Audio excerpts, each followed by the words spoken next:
I fall asleep, yeah, I need you with me by my side.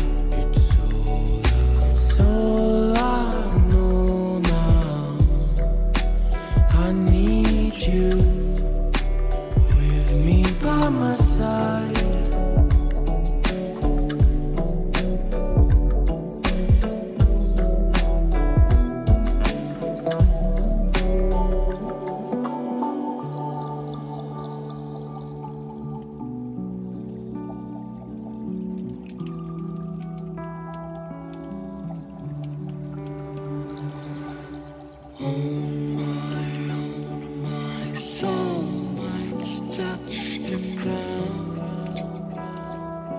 I need someone to hold my mind.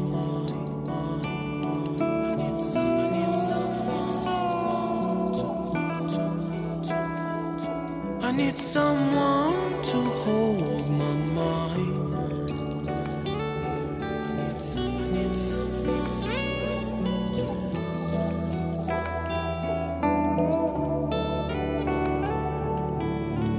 When the sun comes down and when I feel I've drowned, I need someone to hold how I feel. I can show you, baby, one more time. When I fall asleep, yeah, I need you with me by my side. It's all I know now. I need you with me by my side.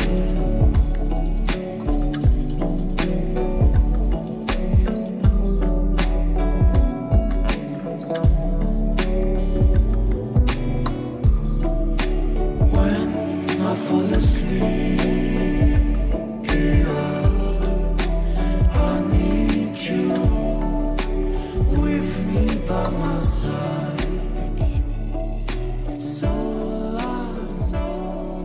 Hej med dig, og velkommen tilbage til min kanal her på YouTube. Jeg hedder Dorte Bak, og det er mig, der står bag Dorte Bak Knitting. Som jeg lige skal have lavet noget header grafisk et eller andet til her på min kanal. Det har jeg faktisk glemt. Alt har handlet om min hjemmeside, som skulle opdateres til dig, som er ny her. Jeg strikker rigtig meget. Jeg laver strikkeopskrifter. Jeg har en online strikkeskole, og jeg laver de her podcast, hvor jeg taler om strikkeglæde, garnfarvning.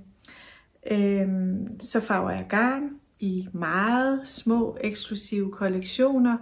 Og indtil for ganske nylig drev jeg også en lille garnbutik på Amager, som jeg dog har valgt at lukke.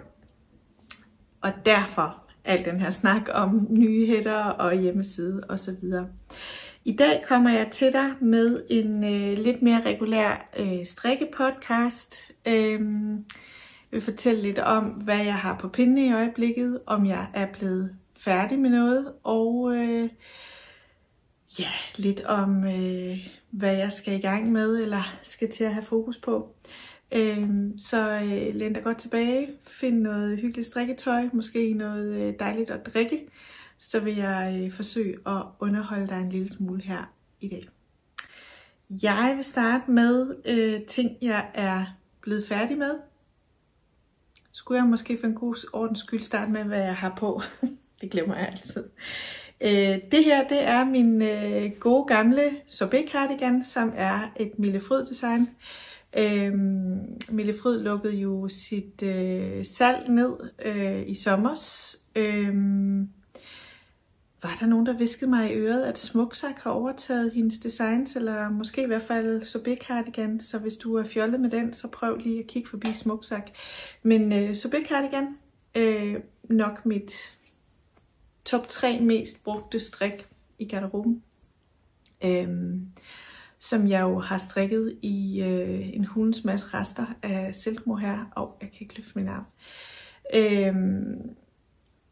Så rester, som alle sammen kører i de her beige, brunlige, fersken nuancer,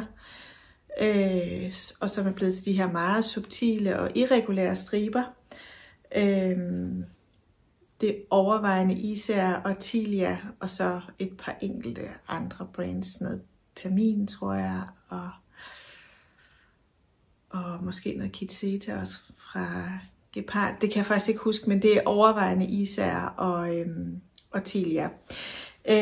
Holder mega godt. Altså, jeg har aldrig nogensinde affnulret den. Den fremstår simpelthen bare som ny i overfladen. Jeg klippede alle ribkanter af og strikkede dem op på ny her sidste år. Det ligger der også en video på. Fordi det var slidt, men resten er bare spidseklasse. Og hvad har jeg fået færdigt siden sidst? Faktisk ikke rigtig noget. Jeg synes bare, at jeg er blevet rigtig god til at starte projekter op. Jeg er blevet færdig med 1 strømpe, og jeg tror faktisk måske jeg viste den i den sidste også. Men 1 strømpe i det her lækre tweed strømpegarn, som jeg købte i Tyskland, som var det her Admiral Tweed Bond, og hvor jeg kun lige nu er i gang med strømpe nummer 2. Jeg vil ikke snakke så meget om den, for jeg er ret sikker på, at jeg gav en taletid i sidste video, men det er rillestrømper, som er mit eget design, og som er de strømper, der bare ultimativt sidder bedst på min fod. Så er jeg blevet færdig med et tørklæde sjal, som skal laves om. Derfor kan jeg jo godt vise det, fordi at jeg viste det lidt frem i den seneste video, og det her, det er retsiden, som du skal have lov til at se. Det var et legeprojekt, og jeg legede med at lave sådan et rundskåret sjal, hvor der var den her lace-hullede kant. Og det synes jeg fungerer rigtig godt. Så legede jeg med de her eyelets, som er lavet med en retrille. Og det fungerer også rigtig godt. Og så synes jeg, at det var sjovt at lave sådan et feather and fan afslutningskant, som jeg havde forestillet mig skulle ligge sådan blødt og draperende, men er blevet nærmest til sådan en underlig flæse, som bare overhovedet ikke var det, jeg gik efter.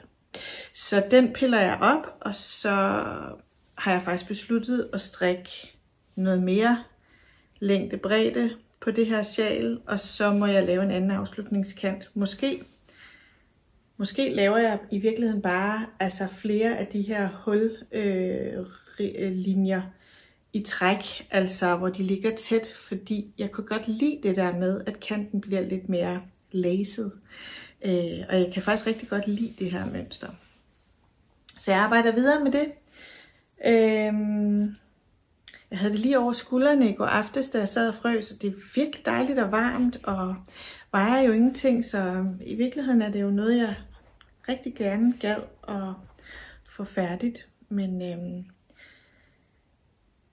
vi ved alle sammen, hvor irriterende det er at skal travle silkmohair op, så ja, der er lige noget med, hvornår jeg får det gjort. Men det ville være dejligt at få det travlet op og gjort længere, ikke mindst fordi det vil gøre spidsen længere.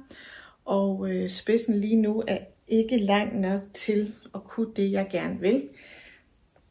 Altså, du kunne sagtens bare bruge det som et tørklæde. Men jeg vil gerne bruge det som sjal, og til det der har jeg brug for at... Prøv nu at se. Jeg har brug for, at det hviler på mine skuldre. Og så har jeg brug for, at det hænger længere ned, så jeg måske endda kunne binde det rundt om mig. Og det kan jeg ikke endnu. Så det skal være længere. Men det skal nok blive godt, hvis jeg en dag lykkes med at få det gjort færdigt. Og det er strikket i, det er mit håndfarvede silkmohair, det der hedder Baryt, som er sådan en stålgrå med nogle brændte overgange. Og jeg synes, det er så subtilt og fint og lækkert. Og så er det strikket med en sådan sølvstålgrå baby alpaca tråd. Det her, det er den, der hedder Pura fra det tyske mærke Lamana. Den er spundet rigtig hårdt, og derfor så giver den giver bare rigtig fin plads til, at farven i det her silkmohair kan komme til sin ret. Og det synes jeg da, den gør. Så det er færdigt, men ikke færdigt. Og noget andet, der er færdigt, men ikke færdigt, det er min datters konfirmationsstrik. I dag er det mandag, og jeg havde sat som mål, at den skulle være færdig i weekenden. Og det var den også blevet, hvis ikke det var fordi, at jeg løb tør for den håndfarvede silkmohair, da jeg manglede ribben på det sidste ærme. Og det var i går aftes, og vi havde knoklet helt vildt med alle mulige konfirmationsforberedelser. Så jeg havde det simpelthen ikke i mig til at tage garnvinden frem der, og jeg vidste også, at når jeg tog den garnvinden frem, så havde jeg 3 andre fed, som jeg skulle have vundet op.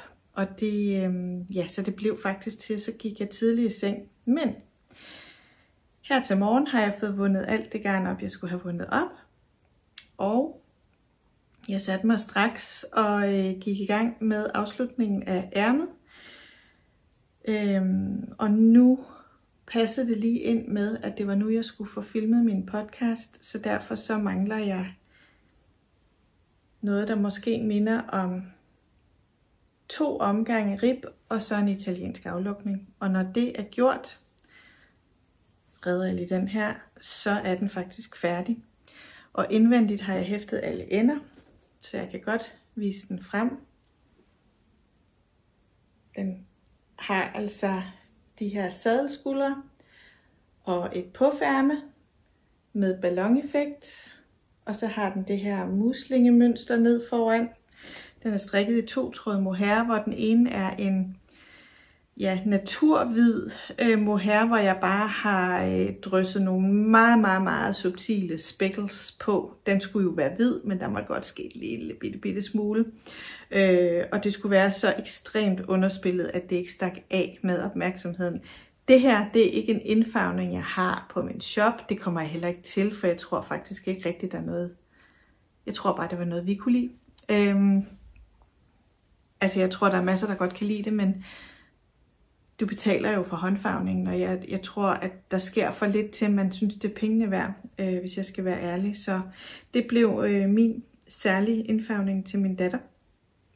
Men jeg synes altså, den er rigtig fin. Og så har den her ombukkede halskant.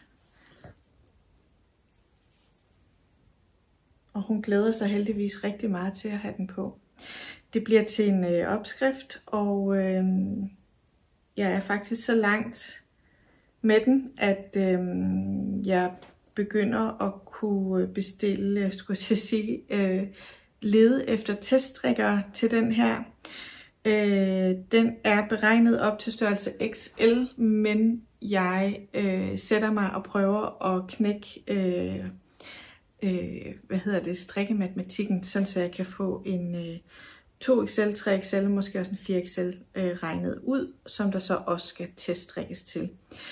Men det kan være, at jeg lige tager teststrik i 2 tempi, at jeg sætter de første kendte størrelser i gang. Og så imens jeg får input og ligesom får sikring for, at de størrelser holder, så kan jeg lave matematikken til de næste størrelser. Fordi det værst tænkelige, det er at sætte nogen i gang med at strikke store bluser, hvis matematikken af målene overhovedet ikke holder. Det er både spild af garn og spild af tid, og ja, bare respektløst i virkeligheden. Så i den rækkefølge gør jeg det. Men hvis du sidder derude og har lyst til at teststrikke den her model for mig i en af de nævnte størrelser, så må du meget gerne sende mig en mail på hello@dortebak.dk. Må meget gerne skrive, om du ligger inde med noget silkmohair, som lige kunne dedikeres til projektet, eller om jeg skal prøve at se, hvad jeg har på lager, eller om jeg kan skaffe nogle garnsponsorater eller nogle rabatkoder.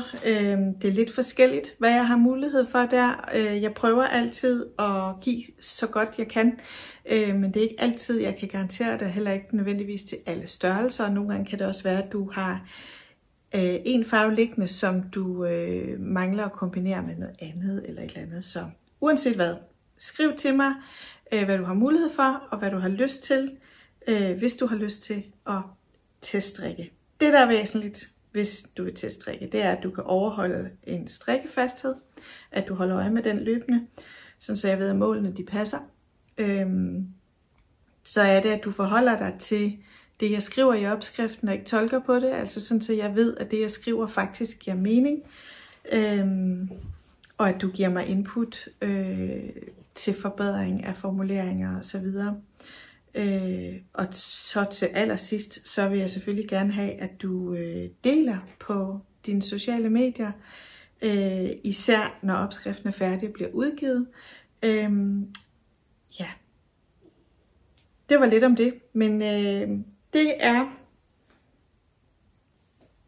må jeg kalde det et færdigt projekt. Jeg ved, der sidder nogle af jer og protesterer nu og siger, at det må jeg ikke. Men det er det tætteste, jeg har på et færdigt projekt i hvert fald. Så langt kan vi da blive enige. Nu lægger jeg lige den her ned. Bummelummelum, så kunne jeg måske bare gå videre til igangværende projekter. Det tror jeg skal. Og jeg er i gang med en sommertee. Det er den af mine opskrifter, der hedder Another Knitted Tea. Jeg strikker den i Merisilk, og det er mit håndfarvede garn, som består af 50% superwash merino og 50% tossesilke. Tossa. Det er endnu ikke lært at sige. Men som altså er råsilken. Og det er i den farve, der hedder Bourgogne. Jeg ved ikke, hvor godt den egentlig præsenterer sig her i lyset på skærmen, men Bourgogne er sådan et godt blend af brune, vinrøde nuancer. Og kan jeg få øje på nogle vinde?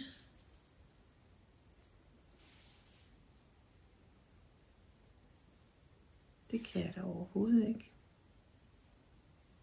Nå, men det er jo bare et godt tegn. Vi tager den her. Jeg er ikke kommet så langt, men jeg har dog strikket ærmerne færdige. De krøller lidt lige nu, fordi de ikke er blevet blokket. De har bare sådan en lille bitte rib, og der er lavet nogle vendepinde på tværs, for at ærmet former sig lidt mere blødt. Så nu er der faktisk bare tilbage at give den gas. Jeg har lige skiftet garnnøgle. Men jeg synes, den bliver virkelig fin. Altså både farven, og jeg glæder mig helt vildt til at tage den her i brug. Og det er faktisk ikke så tit, jeg har det sådan, for jeg bruger ikke ret meget strik. Hvilket jo faktisk er lidt tosset. Og imens at jeg måske lige... Det er faktisk noget, jeg har talt med en del om, og det her med sådan, hvorfor strikker du så meget, hvis du ikke går ret meget med dit strik? Men jeg strikker, fordi jeg godt kan lide at strikke. Og jeg strikker tit ting, som jeg har lyst til at strikke, fordi at jeg er nysgerrig på en proces, eller fordi jeg har fået en designidé, men det er ofte med udgangspunkt i, hvor flot det kunne være på andre, eller med andre stil. Og meget sjældent er det, som jeg selv står og mangler. Det er nu engang bare sådan, jeg kan lide at arbejde.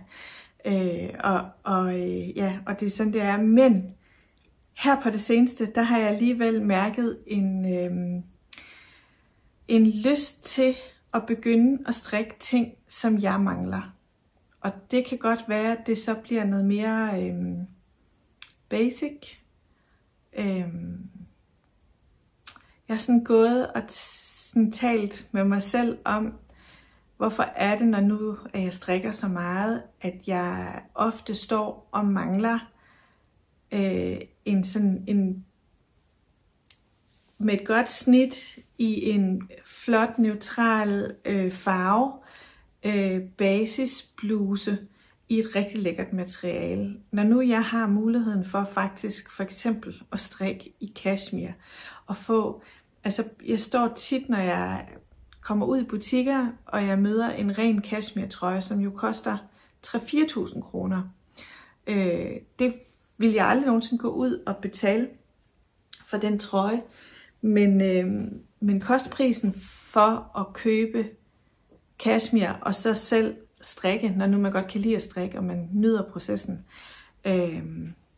gør jo, at den rene cashmere trøje faktisk er totalt inden for rækkevidde.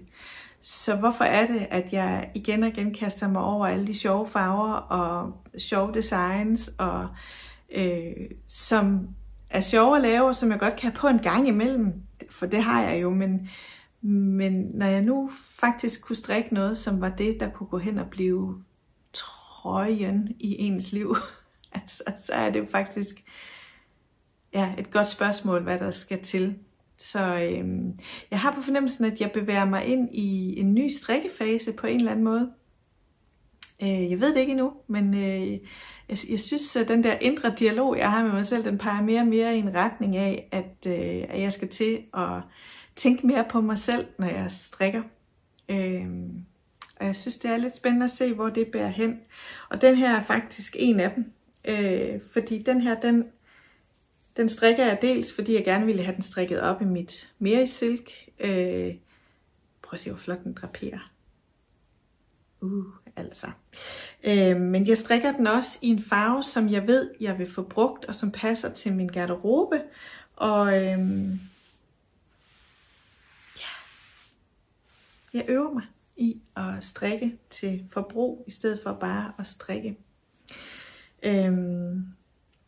Jeg havde et hyggeligt møde med Mette Lundstad her i fredags, og hun nævnte faktisk, at strik skulle deles op i flere hobbyer. Altså der var det at købe garn til sine strikprojekter. Det var en særskilt hobby, den kan jeg helt klart connecte med. Så var der den, der hed at strikke. Den kan jeg også connecte med, obviously. Og så var der den, der hed at gå med sit strik. Og der er jeg jo faktisk ikke, altså jeg bruger jo strik, men i forhold til hvor meget jeg strikker, så bruger jeg ikke ret meget strik. Og jeg kunne godt tænke mig at bruge lidt mere strik. Så det der med at få det sjal, som jeg faktisk tit savner, eller det lille tørklæde, som jeg godt kunne bruge, eller den basis striktrøje i en lækker kvalitet, som jeg på papiret synes lyder kedelig at strikke, men som jeg nok vil værdsætte allermest af alt. Det er en ting, der er på tapetet her hos mig. Og nu spørger jeg så dig, fordi jeg bliver også nysgerrig efter, hvordan I andre strikker. Om I lyder til at være mere ligesom mig, altså sådan nogen, der bliver grebet af nogle spændende opskrifter, teksturer og farver, eller om I strikker til behov. Fordi vi er mange forskellige slags strikker derude, har jeg fundet ud af. Så lad mig gerne vide, hvor du er. Og apropos det, så er jeg gået i gang med det, som jeg mangler allermest, og som på papiret lød super mega nederen kedeligt at strikke. For at sige det lige ud. Jeg er gået i gang med det ultimative hyggesjal. Og der mener jeg ikke bare sådan et lille trekantet et. Jeg mener et decideret svøb, altså et vamset, tungt, omsluttende hyggesjal. Altså lad os kalde det sådan et, der bare kan vikle en, eller overgangsaldervenlig strik, fordi faktum er, at nogle gange har vi det måske en lille smule for varmt til faktisk at tage strik rigtigt på, altså hvor det sidder tæt på kroppen og under armene og herop. Men et sjal, som jo hænger på skuldrene og varmer, sådan som det skal, og kan vikles op og ned og gøres ved, det synes jeg lyder som det absolut ultimative at have i sin garderobe. Så det er jeg simpelthen gået i gang med, og det ser på papiret meget simpelt ud. Det er det også nu, når den er regnet ud, for det er bare rillestrik, hedder det? Retstrik, rillestrik. Altså på engelsk, der siger de garter stitch, når det er strikket ret hver vej. Garter stitch, er der et dansk udtryk for det? Men det er i hvert fald det, det er. Så det er retpinden på begge sider, og man strikker frem og tilbage. Men jeg måtte starte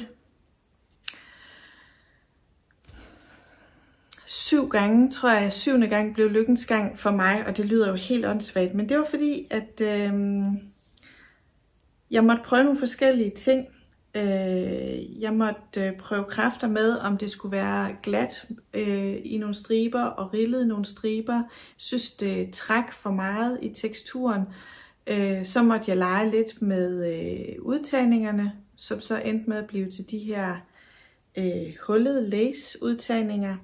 Så måtte jeg prøve mig frem og tilbage i forhold til, hvad for nogle kanter jeg ville have, fordi jeg ville ikke have en i-cord kant. Men det der med, hvad for en kantmaske man så lige lander i, før man synes, at det hænger flot. Og det synes jeg nemlig, det gør her. Og så er jeg startet selvfølgelig i en spids, og så har jeg strikket til et vist punkt, før at jeg har øget med antallet af udtagninger, sådan så den bliver bredere, indtil den kommer til et punkt, hvor nu skal den så strikkes faktisk lige,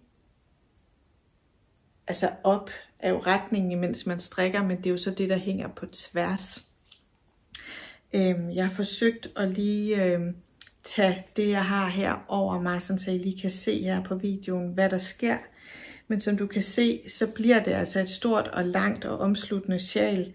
Ikke mindst fordi, at tyngden i garnet kommer også til at give sig mere stretche. Og, ja. Så det bliver et virkelig lækkert sjal. Der går meget garn til, og man kan sige, når nu det er sådan et evighedssjal, altså jeg forestiller mig, det er et, som jeg skal have i rigtig mange år frem, så har jeg også synes, at det var okay, at det måtte koste lidt. Det jeg strikker i, det er en kombination af Viking Garns Trend Merino Petit. Det kunne også være merinoen fra Knitting for Olive, og det kunne også have været Sunday fra Sandnes, men nu er det altså den her, som jeg har på lager. Og så er det 2-trådet mohair fra Mohair by Canar. Og det her, det er sådan en lavendel sølvgråblålig farve. Og jeg tror, jeg ryger op på 6 af dem her, inden jeg er færdig. Og det, altså de går jo ud til sådan noget, mener det 118 kroner. Så det er jo faktisk blevet dyrere. Altså det, jeg havde ikke regnet med, at jeg skulle bruge 6. Jeg tror måske, jeg havde regnet med 4. Men nu når jeg er i gang, der har jeg også bare sådan, at nu vil jeg gøre det færdigt og elske mit sjal. Jeg selv har jo indkøbspris, så det er jo nemt nok at sidde og sige. Men nu har jeg dem, så nu laver jeg dem på den måde. Men det jeg tænker, det er, at jeg tror, at det her det bliver et rigtig godt projekt, så derfor så er jeg også begyndt at skrive ned til en opskrift. Og det jeg havde forestillet mig, det var faktisk, at man ikke skulle være låst på garnvalg, at man skulle kunne strikke det også i 2-trådet silkmohair, hvis man ville det, eller kun merino, eller lammeuld, alle mulige forskellige strikkefastheder. Og derfor så kommer jeg til at angive i opskriften, at man strikker efter mål, i stedet for efter strikkefasthed. Og det vil sige, at når du når et vist antal centimeter, påbegynder du den næste fase, og når du når de centimeter, påbegynder den næste fase. Og derfor så er det i princippet underordnet, om du er gået en pind ned, eller og har skiftet garn, eller hvad du strikker med. Og derfor så tænker jeg ikke, at der er nogen grund til at skamme sig over det her dyre garnvalg. Det kan jo også være, at der sidder nogen af jer derude, der er villige til at investere i ekstra lækkert og dyrt garn, netop fordi, at man tænker ligesom mig, at det skal være noget, man har i rigtig mange år frem. Men jeg er spændt på at høre, hvad I synes om sådan et sjal. Der er jo ikke så meget i det, men det er et fantastisk tv-strikkeprojekt, og jeg er på, nu skal jeg lige se, jeg er på pind 5 mm, så det går jo også sådan ok hurtigt, men ja.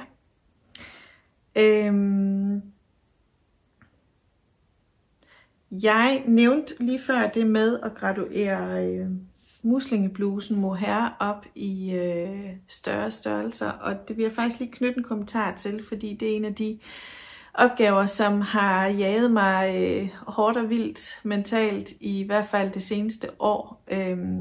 Jeg har haft talt om det før, ikke mindst på Instagram, hvor jeg også har nogle highlights liggende i på min profil omkring emnet. Jeg har virkelig haft brug for at føle mig sikker på, om det var den rigtige vej for mig at gå. Jeg er med på, at vi skal være inkluderende og rummelige og alt muligt andet, og det vil jeg også gerne være. Det er jeg også i alle livets aspekter. Men i forhold til strikkeopskrifter og designs og garn, så har jeg simpelthen været sådan i tvivl om jeg kunne gøre det ordentligt.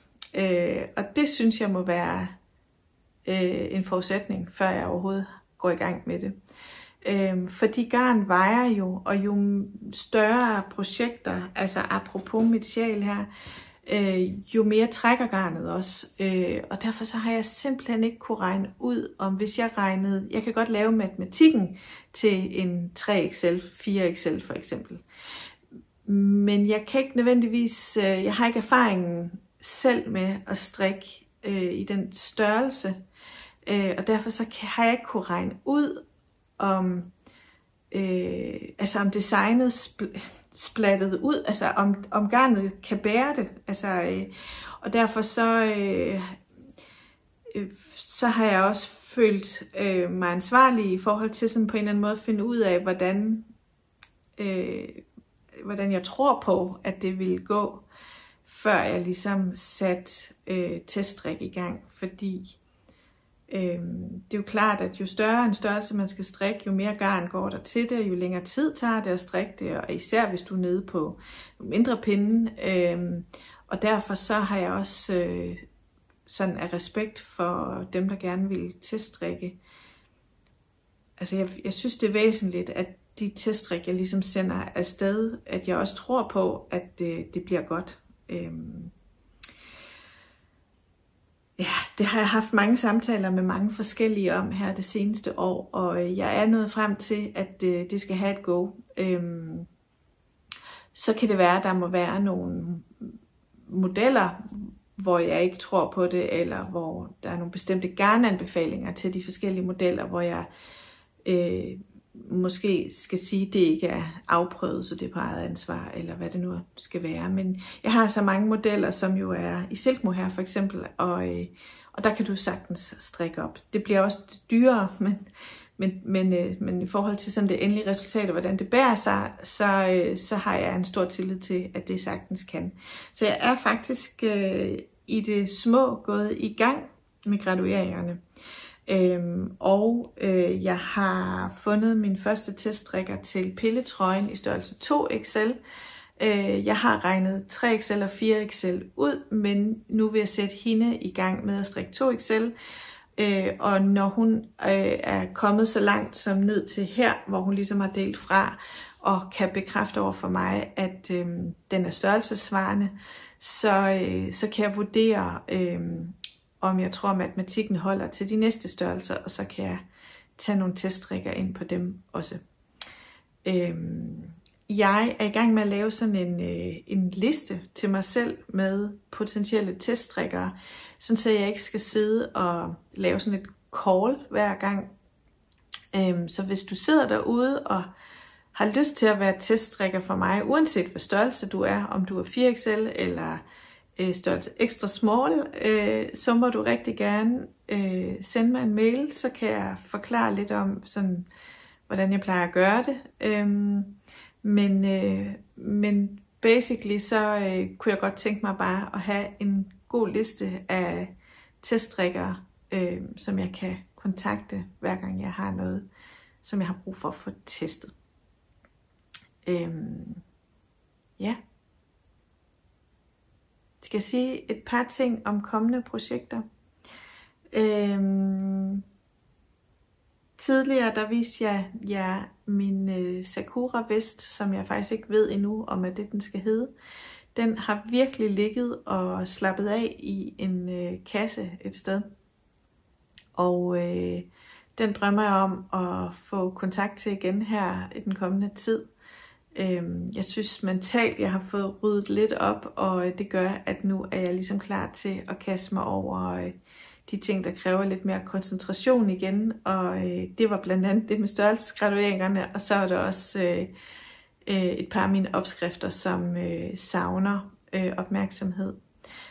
Men den vest satser jeg på at få strikket færdig og skrevet opskrift til her den kommende tid. Forhåbentlig, sådan så jeg er klar, inden der går sommerferie i den.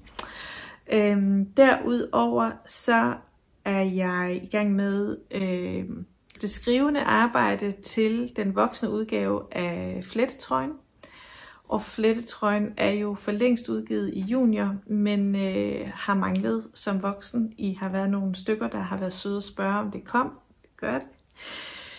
Den blev skrevet færdig for et år siden. Så blev den strikket op af en sød opstrikker. Så var der nogle ting, der drillede mig. Jeg var lidt i tvivl med garnvalget, strikkefasttiden. Jeg gik i tænkeboks, og så her i august, tror jeg det var, fik jeg en anden sød opstrikker til at strikke den op i det garn, som jeg ved fungerer, som tilfældigvis også er Vikings Trend Merino Petit, og så med noget mit håndfarvet silkmohair, og det blev skigodt. Så nu er den faktisk strikket op og færdig og klar og hænger så fint her hos mig. Jeg har fået input tilbage på opskriften og skal have den skrevet færdig og sat op.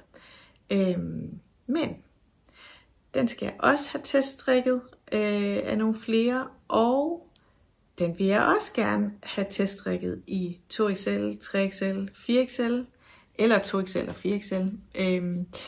Men den matematik har jeg ikke lavet. Den er faktisk lidt kompliceret, fordi det her flettemønster på for- og bagside skal mødes herunder. Og så der er noget med et antal raglanudtag, der skal matche med noget mønsterrapport herunder. Og det er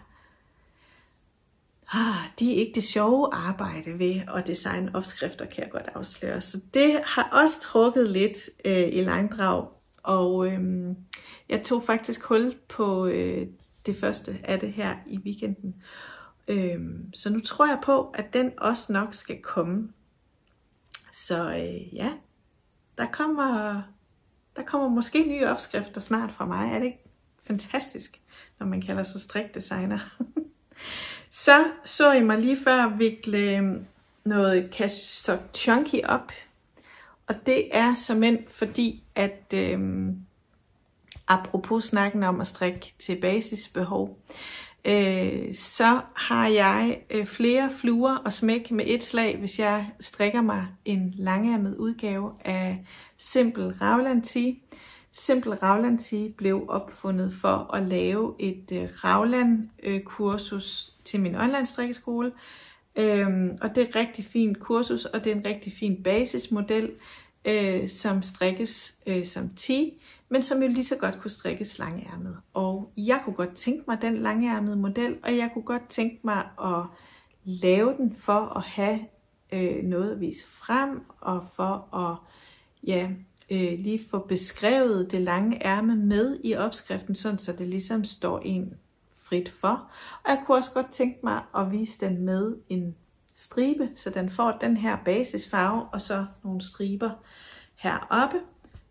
Fordi hvis den får det, så bliver den en top lækker basisbluse for mig, efter mit ønske, og samtidig så kan jeg så få opdateret mit online kursus med lidt ekstra information og inspiration. Så de blev vundet op. Det er ikke et projekt, der skal trække opmærksomhed. Det er ikke et projekt, der skal gå hurtigt. Det er til gengæld ret hurtigt strikket, hvis man giver det opmærksomhed. Men nu er de vundet op, og så kan det ligge i kurven, og så til alle de der håbløse aftener, hvor man ikke kan tænke straight up tanker, og bare skal sidde og strikke for at gøre et eller andet, der kan det være et fint projekt. Jeg skal altid have et tankeløst projekt ved hånden. Sådan er det. Og for mig, der er Simple Raglan Tee altså et tankeløst projekt, fordi den er så basic, som den er. Er I også på tankeløse projekter? Eller er I monogame? Jeg er i hvert fald ikke monogam, men det ved I også godt. Anyway, det var, hvad jeg valgte at fremhæve her i dag.